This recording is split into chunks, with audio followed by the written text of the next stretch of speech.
Hello and welcome back to Silver Griffin Makes a Thing, where we make whatever we feel like at the moment.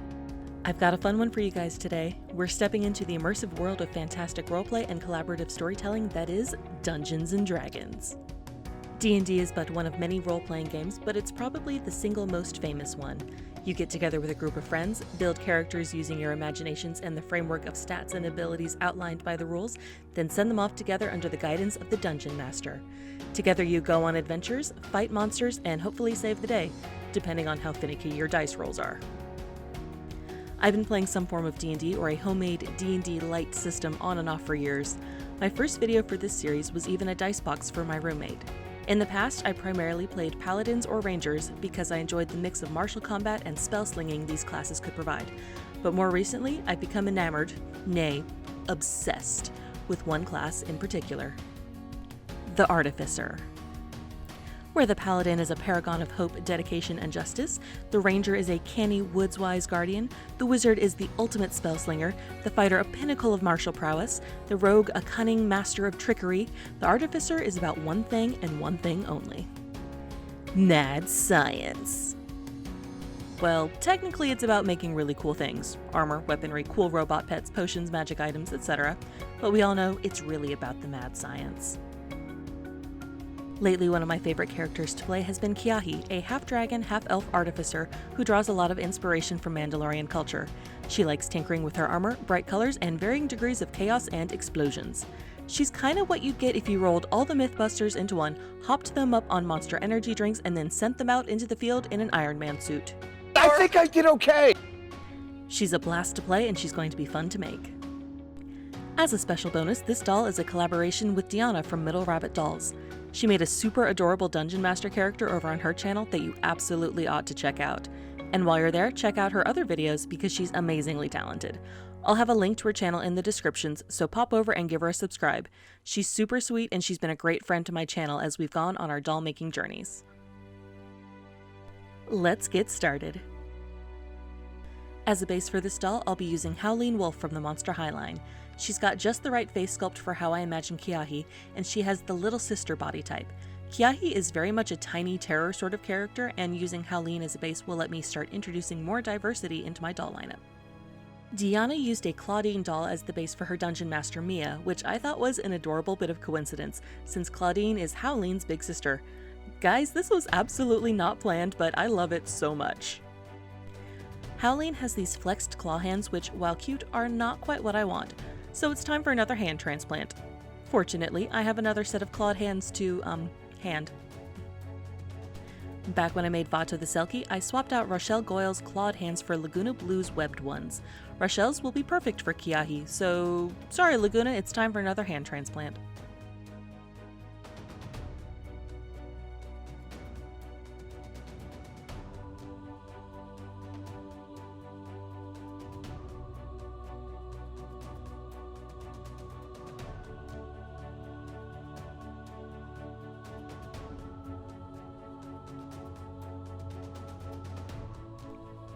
There we go.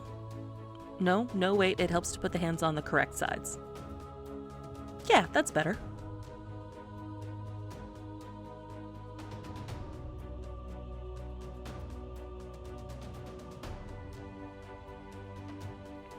Maybe Laguna will actually get to keep these hands. Let's start the prep. This version of Howleen has very poofy, bright pink curls, and this particular doll's hair is in very good shape. Honestly, it's good enough to keep, but Keahi doesn't have neon pink hair. It's totally her aesthetic, but nah, this is coming off. I chop it off with a pair of scissors.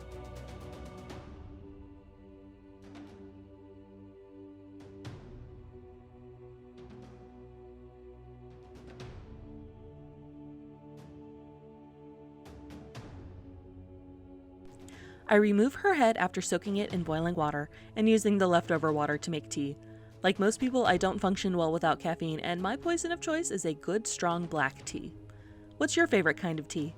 Or are you, dear viewer, more of a coffee person? With the head removed and tea at hand, I use pliers and tweezers to remove the hair. This doll was interesting because the glue was super hard and just really did not want to come out at all. I was fighting it the entire time, not realizing that I probably should have warmed the head up again to loosen the glue. On the flip side, it meant it wasn't all gooey and nasty in there, so there's that.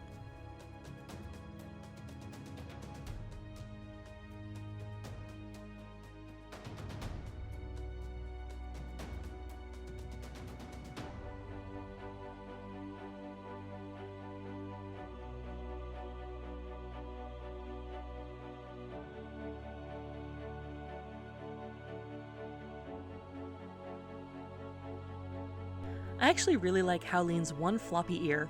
Sadly, it's about to come off, along with the rest of her face. I make sure my workspace is well ventilated and whip out the acetone to wipe off her factory paint. I always wind up having to make several passes to ensure all the paint gets dissolved and properly removed. Sometimes paint-saturated acetone will evaporate and just leave smears of paint on the vinyl.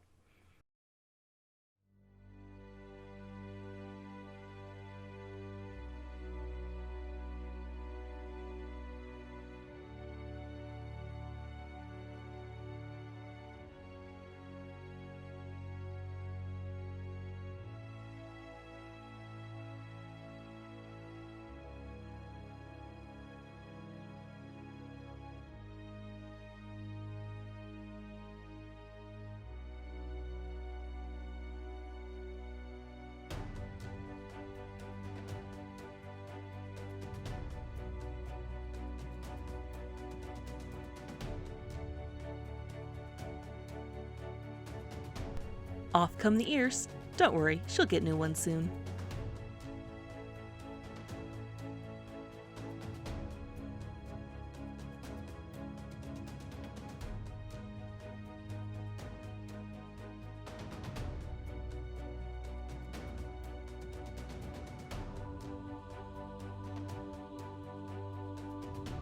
One of Keahi's main features are her horns. She's half copper dragon and has these chunky horns coming up from her brows. Now, it would be easiest to just sculpt the horns directly onto her head and call it good, but much like Dinjarin, she spends almost all of her time wearing a helmet. It would be very difficult to get a helmet on over her horns if they weren't removable, so instead I decided to build them onto a set of magnets that attach to more tiny magnets inside her head. First Lynn, then Ilea, now Keahi. Things attached by magnets to heads seems to just be a thing on my channel. I cut open the head and spent a truly annoying amount of time trying to get the magnets into place. The first would go just fine, and then I would get impatient, not wait for the glue to dry, try to stick the second one in place, and then wind up pulling the first one out of place.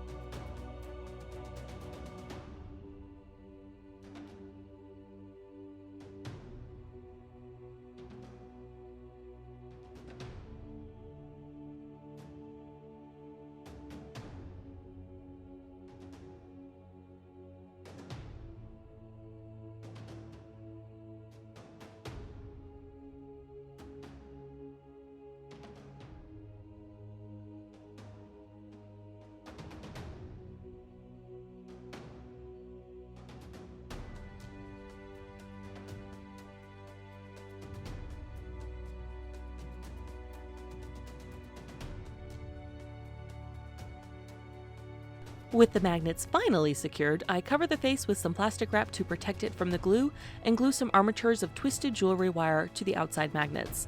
I do this in place on the head so I can better judge how big to make them.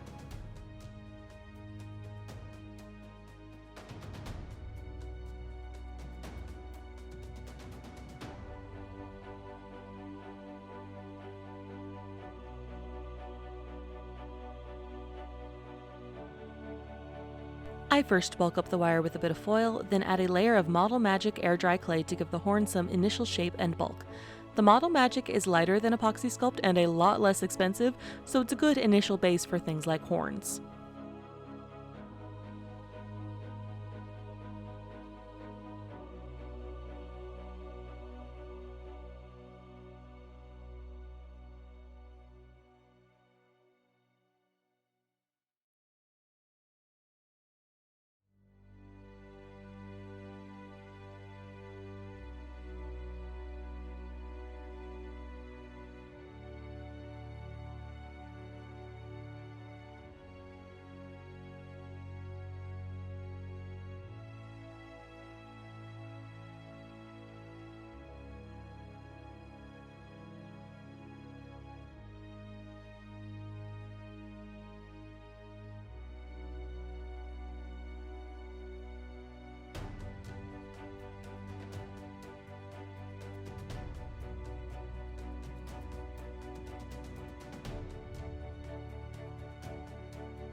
Over the top, I layer on some Apoxie Sculpt and start adding in the ridges.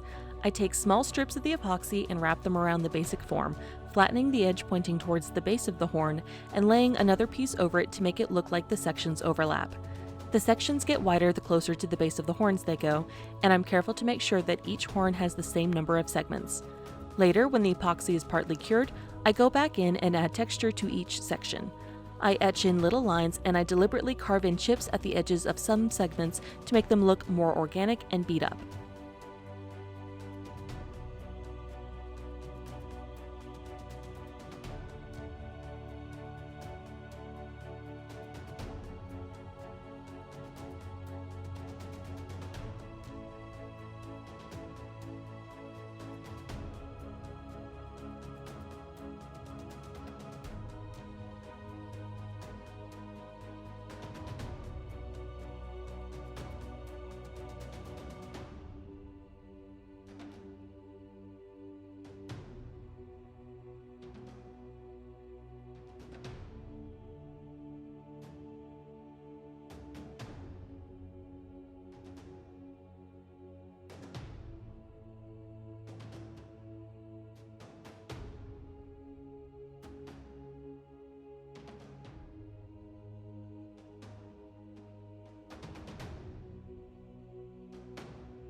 The first set of horns still managed to come out kind of hilariously big despite my efforts, so I scrap them and I sculpt a new set that are a lot more in proportion with her head. Yeah, that looks better. She also gets some sculpted scales added to her cheekbones and the bridge of her nose as further reflection of her draconic heritage. I admit I was rather distracted and scatterbrained throughout this part of the modification. Deanna had her video going up a lot sooner than I realized, so I was kind of scrambling to catch up. So it wasn't until after I had her face scale sculpted that I remembered, yeah, she needs her ears. I really did try to get the armature for her ears installed without cracking the face scales, but they just sort of kept popping off. Whoops. A little glue fixes that at least. She gets pointy, scaled ears that have little spines on them to echo the cheek horns of a D&D copper dragon.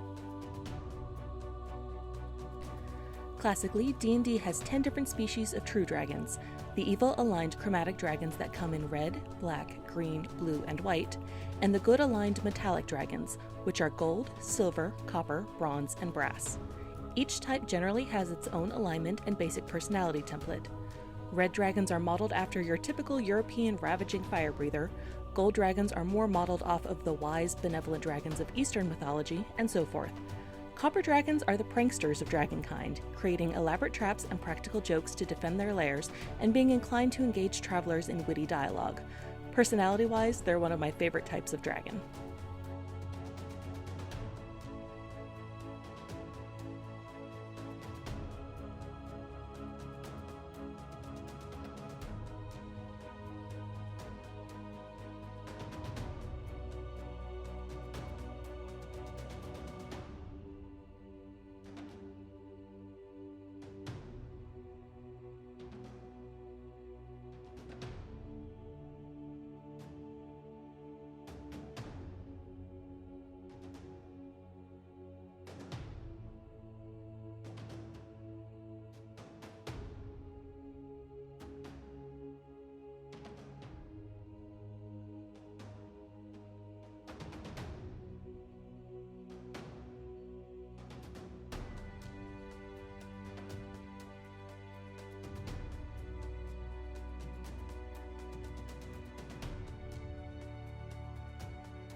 Once that's cured, I jump over to the wig for a little bit.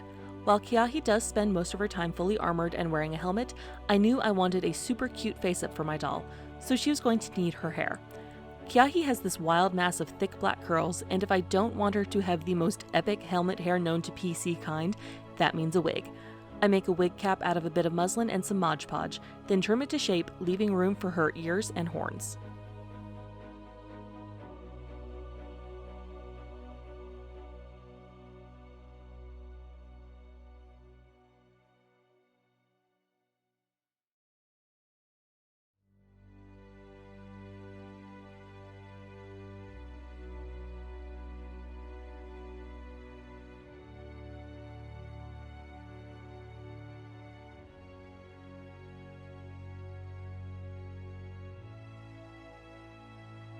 The hair I make by looping acrylic yarn around an acrylic rod from a broken doll stand, brushing it out with a pet brush, and flat ironing it smooth.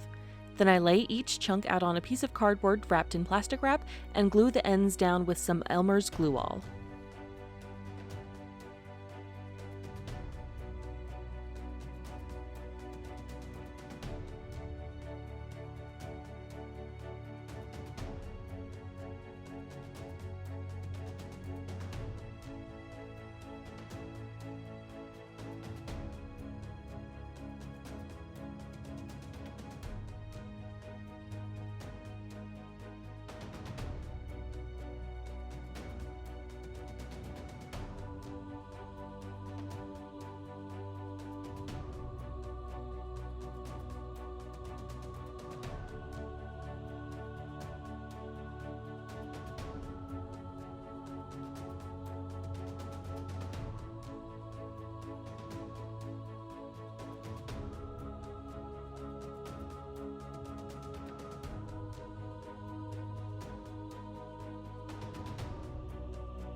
When the glue is dry, I trim the ends to neaten them up, then wrap each weft around a metal chopstick and heat it with my flat iron to form a curl.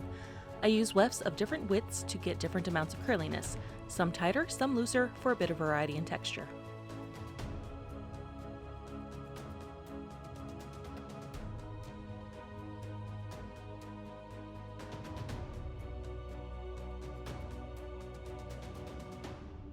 I carefully split the wefts into multiple curls and use more Elmer's glue all to glue them to the wig cap. This winds up taking quite a while. Each curl certainly provides a lot of volume, but I want Keahi to have a lot of hair. No thin patches here. Since I don't want to risk getting glue on the doll, I use a Reboot Draculara as a mannequin, and I have to say, the result is very cute. It takes about 3 days of making, gluing, and applying wefts while I'm home on my lunch breaks to fully cover the cap.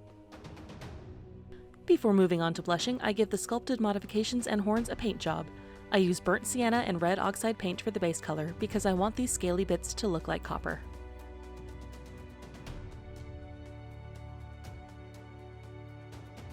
The horns wind up being very easy to paint because I can just stick the magnets onto these little forceps to hold them securely. With the base color dry, I use a wash of burnt umber paint to shade the modifications and darken the receding details. This really brings out the form of the scales and the ridges etched into the horns.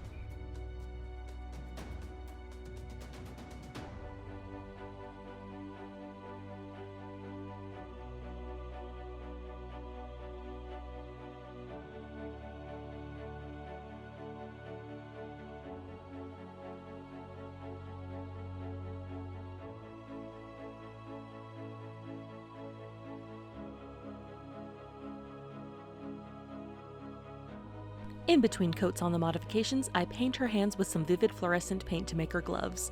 One of Keahi's favorite tricks is to use the prestidigitation cantrip to change the color of her armor, and when she's not needing to be sneaky, she likes to make the colors as loud and obnoxious as possible.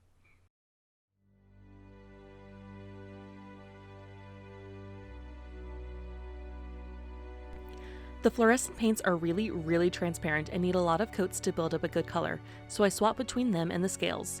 With the dark wash dry, I start picking out the higher parts of the sculpt by brushing them with metallic copper paint.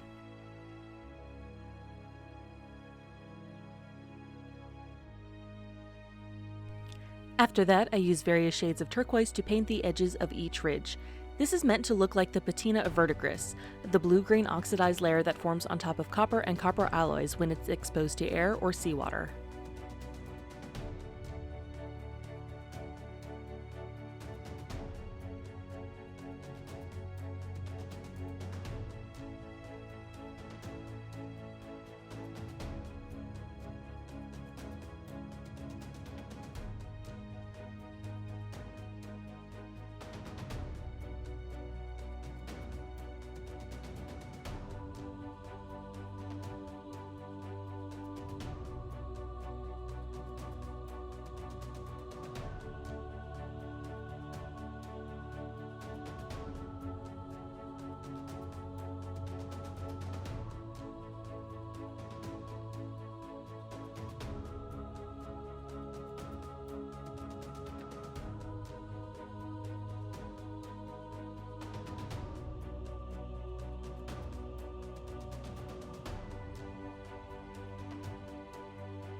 Now, I've been saying for a while that I was going to get my hands on some Mr. Superclear to work with. And guys, it's finally time. I suit up with a respirator mask meant for filtering out vapors as well as fine particles and head outside to spray, giving the body a couple of light coats of MSC and letting them dry for about half an hour. Then it's back inside for blushing. And guys, oh my gods, guys, this is amazing. This is a revelation. This is about the greatest thing since sliced bread. The pastels go on beautifully, with no hassle and no smudging and no dripping. You can't see it, but I am practically crying over how easy it is to blush the body and the face using MSC. I'm never going back. This is some absolute magic right here. Wow. Wow.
I do a couple of passes of blushing, then paint on a few little copper scales here and there on various parts of her body after popping her head back on.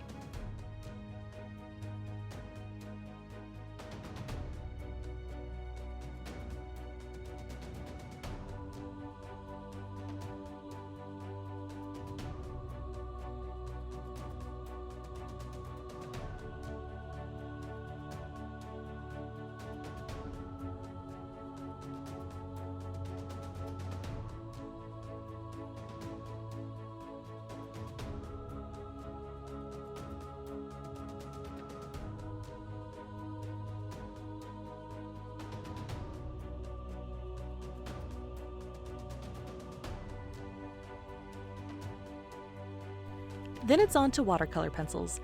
Amazingly, Amazon had a 120 color pack of Artesia watercolor pencils on sale for something like 40 bucks, so naturally I picked them up. I've seen a bunch of artists on YouTube testing these out for sponsorships and being pretty impressed, and honestly, yeah, these are actually pretty nice. I was very pleased with how easy these were to sharpen in particular, and the colors, oh man, the colors are just yummy.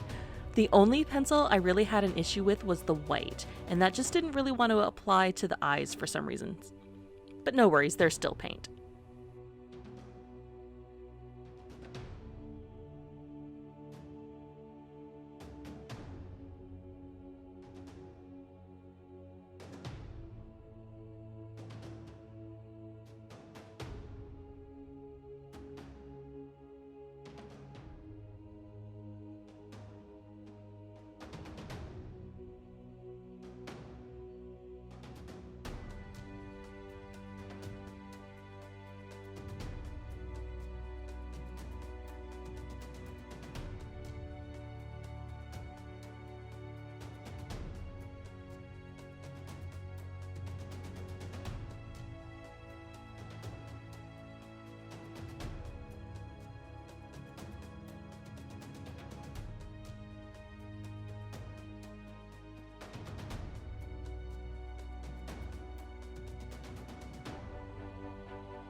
So this is how far I got on her face up with just the pencils.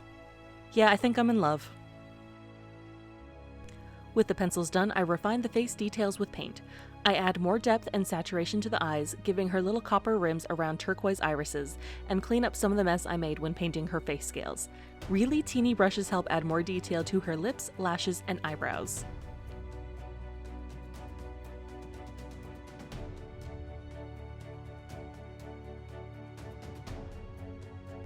She's adorable. She gets a couple of coats of MSC to seal in the face up, and then I apply some Liquitex gloss varnish to her eyes, lips, and scales to give them a lovely shine. Next, I start the outfit. Requiem Arts Designs has a perfect stretchy bodysuit pattern that I stitched up with this aqua-colored knit fabric. Some of her armor is made out of copper scales. Rather than drive myself crazy trying to make and paint and glue on lots of tiny scales, I instead used bits of this rose gold sequin fabric painted to look more coppery and glue that onto the suit. Tiny strips of leather make excellent edging for these scaled bits, and I make the straps for the armor plates that will go on later from this bronze ribbon. Her color palette is going to be pretty wild. I'm leaning mostly on this turquoise and reddish brown and copper for a base to keep it from being too overwhelming, but I'll be adding more loud colors later on. I also started her boots here by making chunky wedge heels out of the same air dry clay I used on her horns. I carefully style the hair and give the curls a bit of a trim. The idea is to leave her hair poofy and wild without being a complete mess, and to frame her face a little better and let it sit better around her horns.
Ooh, so much floof.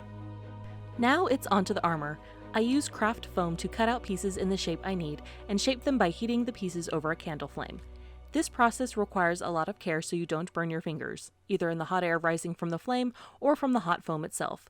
You can use a hairdryer or a heat gun for this, but I find that the blast of air makes the pieces of foam just fly all over the place, so I prefer using the candle. I'm a pretty good judge of how much heat my fingers can take before I get hurt. Even so, if you want to use tweezers or something to hold the foam, it's probably a good idea.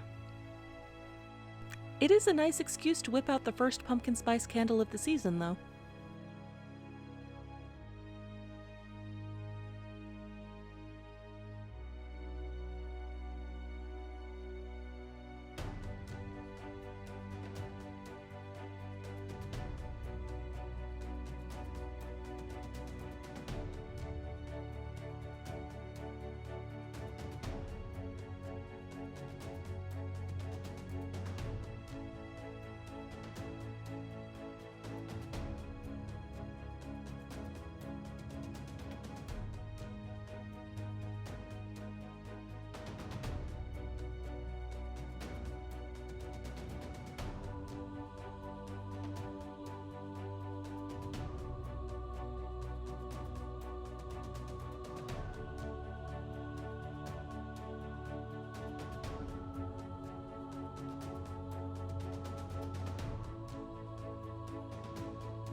Once all the pieces are shaped, I use a mechanical pencil to etch in the lines of details on the breastplate and thigh places, which are called creases.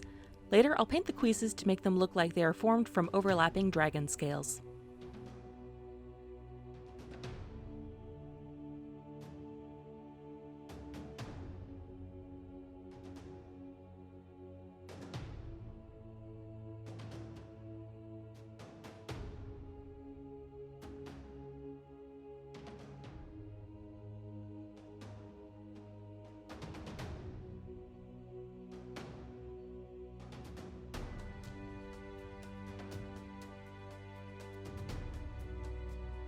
With my designs laid out, I prime the armor with some gesso. This both helps the paint to adhere to the foam and helps cut down on the sheer amount of yellow that would otherwise show through the paint.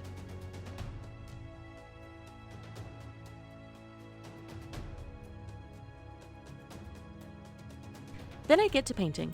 Some pieces will look like copper and get the red-brown base coat, while other pieces are going to be in bright neon colors. I ultimately do a lot of fiddling with the fluorescent paints, deciding how I want to break up the blocks of color into something that looks kind of ridiculous without being an eyesore. The fluorescent paints also wind up needing something like 6 coats to achieve anything even like opacity. At a couple of points, I resort to using an undercoat of an opaque titanium white mixed with the fluorescent color in order to help give myself a decent base to work from.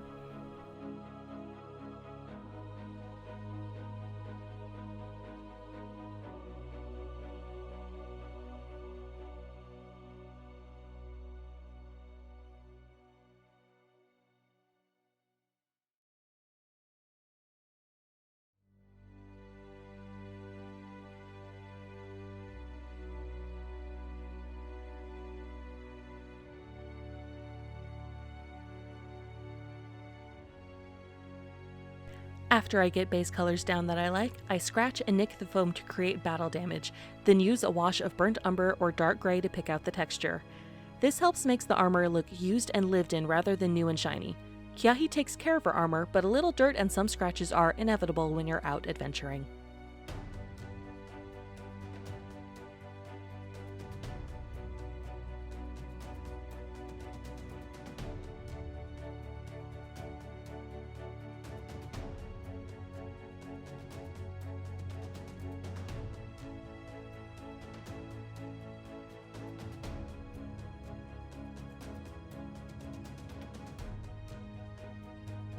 Some pieces get metallic edges, and I add her clan sigil to her pauldrons before edging the scales on the creases in the same turquoise detailing I used on her horns and face scales.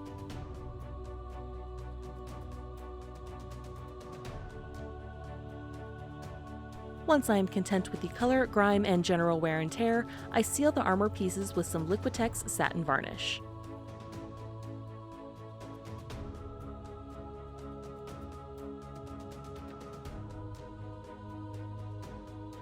And here we have the armor plates. I glued the plates to the suit with some Fabri-Tac.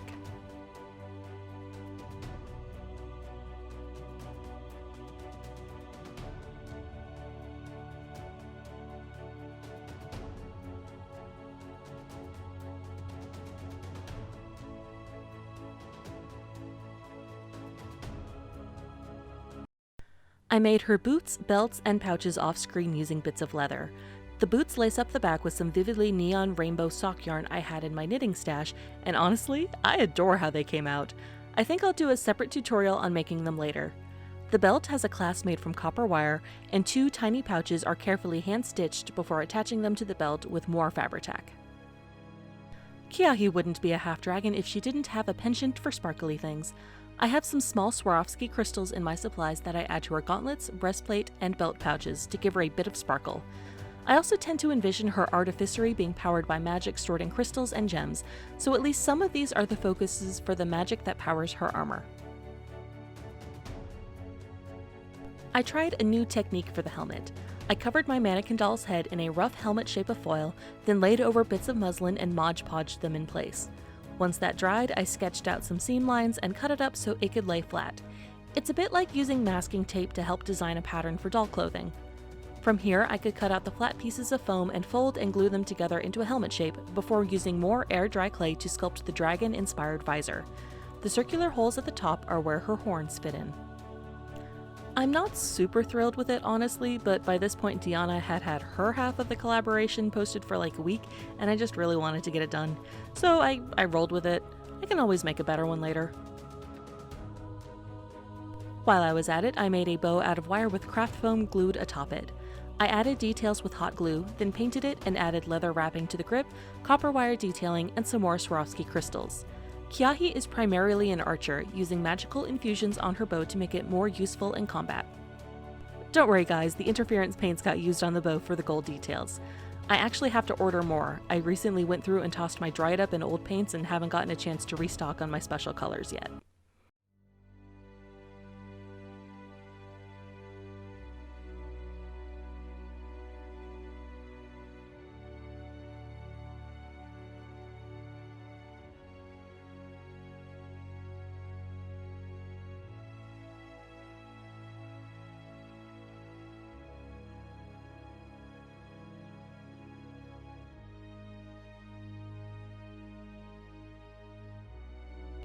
With the bow finished, I go back to the final element, the helmet.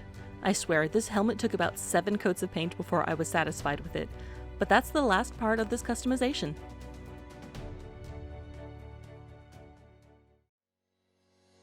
Oh goodness, I have a new favorite. Yeah, I know you're not supposed to have favorites, but I totally do. She's adorable, and even if I'm iffy on the helmet, I love everything else so much. I especially love how her face-up turned out using the MSC. Doll customizing has given me an opportunity to bring characters to life in a whole new way, and I'm so happy to have done this with one of my favorites. Thanks again to Deanna for doing this collab with me, and being so patient with my chronic lateness. Go check out her half of the collab and the absolutely amazing dungeon master she made. Give her video a like and a subscribe, but leave one here before hopping over to her channel. It really helps to support both of us in our creative endeavors. Join me next time on Silver Griffin Makes a Thing, where we make whatever we feel like at the moment.